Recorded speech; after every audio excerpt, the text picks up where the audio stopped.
Wiilkan uu sawirkiisu idiin muuqdo waxaa lagu magacaabaa Giuseppe Di Matteo.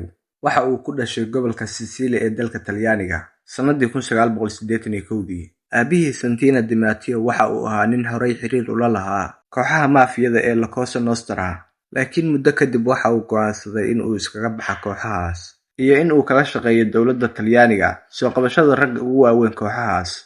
Go'aankaasina waxa uu noloshiisa u rogay dhanka kale. Santino Di Matteo waxa uu dowladda la wadaagay xog aad iyo aad u muhiim ah oo ku saabsan qaraxyo iyo dambiyo ay geysteen kooxahan maafiyada ah, gaar ahaan dhacdooyinkii la xiriiray dilkii garsooraha caanka ahaa ee Giovanni Falcone.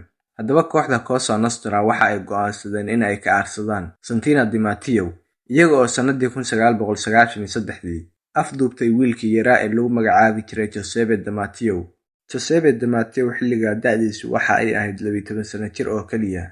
Haddaba kooxda maafiyada markii ay afduubanaysay wiilkii yaraa, waxa ay u sheegeen in ay u geyn doonaan meel uu aabihii joogo, iyaga oo sidaana ku afduubtay.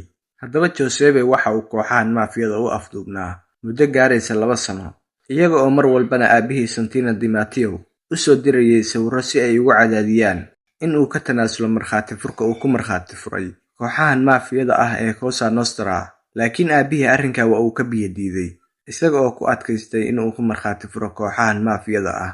Haddaba sanadii 1996, kadib ku dhawaad 800 oo maalmood oo afduub ah, waxaa la xaqiijiyay in la dilay Giuseppe Di Matteo. Arrinkaasna waxa uu aad u gelgelay qulubta shacab weynaha dalka Talyaaniga. Dhowr sano kadib, xubno ka mid ah kooxaha Cosa Nostra ayaa maxkamad loo soo taagay dilkii wiilka yarka ah loo geystay, iyaga oo qaar badan oo ka mid ahna lagu eedeeyay in ay qayb ka ahaayeen afduubkii loo geystay Giuseppe Di Matteo.